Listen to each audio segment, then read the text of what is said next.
rambunctious little bambinos. JD here. Good to have you on board. We do always appreciate when you do take some of your time to spend it with us here on the program, where we like our flying a little turbulent, our women a little crazy, our politics a little messy. Marcelo working the dials for us. Brad producing the program. Emails at the website, jerrydoyle.com.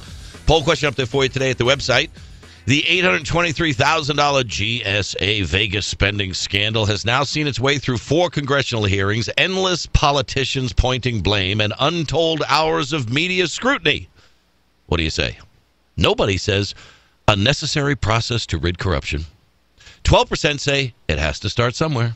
18% say GSA employees should pay the bill. And 71% say system broken, nothing will happen. Now, that might be slightly pessimistic view for some out there. I, however, think it's muy importante. A little Espanol outreach there.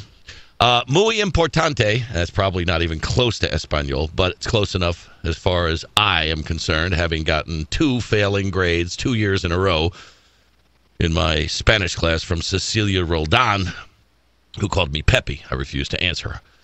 System broken, nothing will happen. But you see, something happens when nothing happens. It doesn't look like something's happening, but it actually is. When more people start to realize that the system is broken and the game is rigged, and that nothing will happen if you keep your interest invested in these charlatans and these perpetual promisers and the purveyors of the perpetual outrage, only then will people start to look somewhere else to see that something actually does happen. Thank you very much for being with us today. That's all I have. That's the whole show. Right? That's pretty much it. I'm done. Marcelo's frozen in time here on the Skype system. What happened again? Are you the Mexican version of the Madame Tussauds Wax Museum? Because there's something that happened to Marcelo. He's just standing there. He's not moving. It's throwing me off. But your Are you picture okay? is wonderful. Are you okay? Your medical condition is all right? You haven't gone catatonic on us? Speaking of medical, I learned something last night, which is always something you should be striving for every day, is to learn something new that you can add to your intellectual repertoire. I had dinner last night with a listener out of Tucson, our FM talker out there, 104.1 FM, The Truth, which, by the way, will be out there at, I think it's Casa del Sol Casino, May 12th and 13th. Anyway, this person, female, woman, chick, dame, broad. I got to include everything in there. CJ, who has written to us frequently on the program. She's the one who said, instead of all the talk about Warren Buffett paying him a higher rate than his secretary, why not just lower Warren Buffett's rate to his secretary's rate, and then problem solved. So anyway, I had dinner with CJ. She's in the medical business. Wicked smart. And I learned last night why you have to constantly keep filling out those medical forms when you go to your doctor, and then the doctor refers you to another doctor, and then you have to go to another place to have the test done that the specialist told you to go to get the test done, and then why, when you go to the place that has the procedure done, you have to fill out even more forms. It's because the legal community, with regard to the medical industry, is not in sync with the medical community with regard to record keeping. Now, there's this big push for us to go online medical records. It's supposed to eliminate problems of prescription overlaps and toxic reactions, and you can be anywhere and they can pull up your medical records. But the legal community, if I'm remembering correctly from what we were discussing last night, was that you have to fill out these forms, because if you don't and something goes wrong, the first thing the lawyers that are suing the doctor are going to say is, did you get the patient's comprehensive medical history? And unless you actually physically filled it out there and gave it to them, then that's a legal loophole that they can sue the doctors over, and that's one of the reasons why malpractice insurance is so high. You would think that if you filled it out once, went online, right, boom, put it all in there, and then the doctor goes, oh, it's in the database, or I'm sending it to Dr. Vinny Bombats or Dr. Joe Fatagui or wherever it's going to, that they would be able to say, oh, here's the records, boom, and then anything they input. And she was talking all about how it's not just enough to have the equipment. You have to have certain compatibilities within the system, and the government's mandating that by a certain date, you have to have all of this stuff up to speed, and that these medical record online abilities are going to make everybody's life so much better and so much healthier. But in reality, it's going to burden a lot of small practices, rural practices, and people that just don't have gotten off the paper trail yet, so to speak. I understand what the intent is, to streamline, to make it easier, and to make medicine and the ability to deliver more to more people, more efficient on a best, I guess, cost basis analysis. But this is like, when you think about the Orwellian nature of this administration. I mean, these are one of the, and this isn't a little thing, this is a big thing, but this is a big little thing in the bigger picture of a government going in and saying we're going to take 16% of our gross domestic product, we're going to shrink it down to 10%. We're going to put 32 million more people into the system. We're going to cut $500 billion out of Medicare. And the end result is we're going to deliver the same quantity and quality of health care in this country that we had before. It's just not going to happen. I mean, if you buy a 20-pound turkey and you're going to have 15 people over your house for dinner, but then you decide, nah, I'm going to have 30 people over to my house for dinner, somebody's going to get less turkey. There's going to be a huge fight over the wishbone. Because now you got twice as many people that are fending for the same amount of bird and stuffing and cranberries and mashed potatoes and sweet potatoes. Anybody out there hand going up for sweet potatoes, or should they be outlawed? You're a sweet potato guy? Absolutely. I like usually anything fried. You could fry a book, and I'd think it would be tasty. Just dip it in some good batter and throw it in. It's good. But like even French fried sweet potato fries.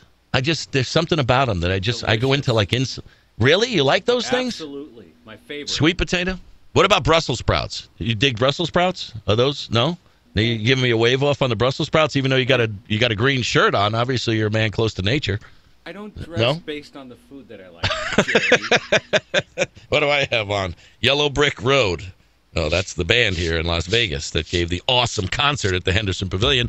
And Yellow Brick Road, it appears all throughout Vegas. I think it's on Friday and Saturday nights. Anyway, I think I saw the lead singer at Sam's Club the other day. Anyway, I meant to say hi, but I didn't.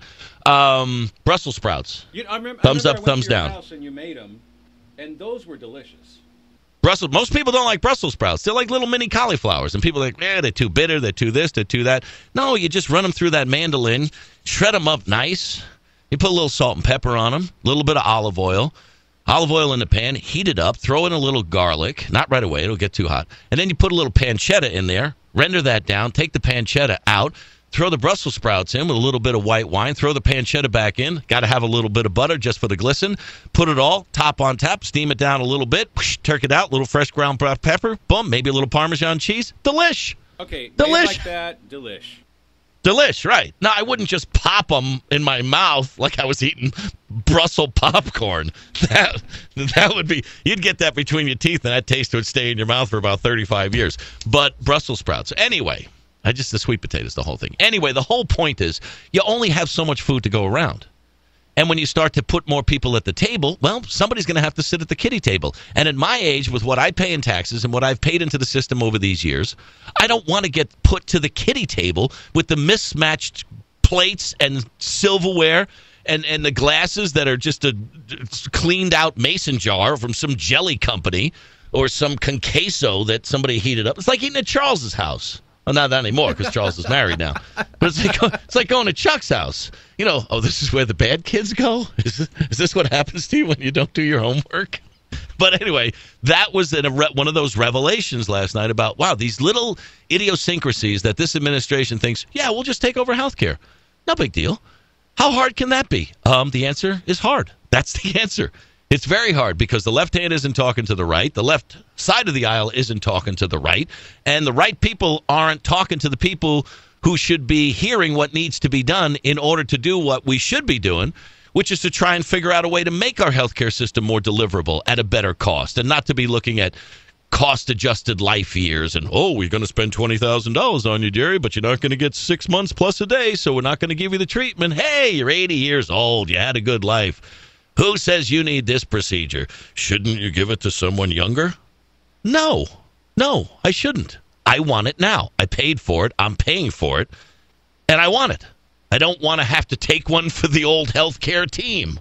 If you have a treatment that's available, she was telling me about her grandmother who got cancer at 83, and they said basically, just like a potted plant, just put her in the vegetable garden and just, she'll wither away. Nope, had surgery. Bounced back stronger than ever. Then some other major crisis popped up at 90, and they said, well, just put her in the vegetable garden. And boom, she came back as strong as ever, independent, and has a sincere desire to live. But they're going to be bean counters in this administration, and they're going to go, oh, 90. You really think it's worth it? I don't know. Why should you be deciding that? That should be something I decide, my doctor and I decide with my family, and it should be a decision based upon what's in the best interest of the patient and preserving the doctor-patient relationship, as opposed to some bean counter that decides that, well, you've lived a good life and maybe we should put this money towards some of the youth out there who still have a whole lot of living to do. So there it is. Yet learning one more thing, one dinner at a time, with one listener at a time, here on The Jerry Doyle Show. The Jerry Doyle Show. It's never too old to learn something new. Like when I learned a couple of years ago that you turn your head to the side when the doctor's giving you that exam and you cough with your head to the side. You know why that is, right? I thought it had something medical attached to it. Like it lined up the muscles different, or he got a better grip, or he just doesn't want you to cough in his face. And after 53 years, I was like, really? At least, that's right up there with Feed a Cold, Starve a Fever, and Who Shot JFK, and every listener gets a turn with a Jerry dinner? Really? Who's paying for it? Oh, the Obama administration, because everything's free. 800-876-4123 is the number. That's free. Jerry Doyle, join me. This is the Jerry Doyle Show.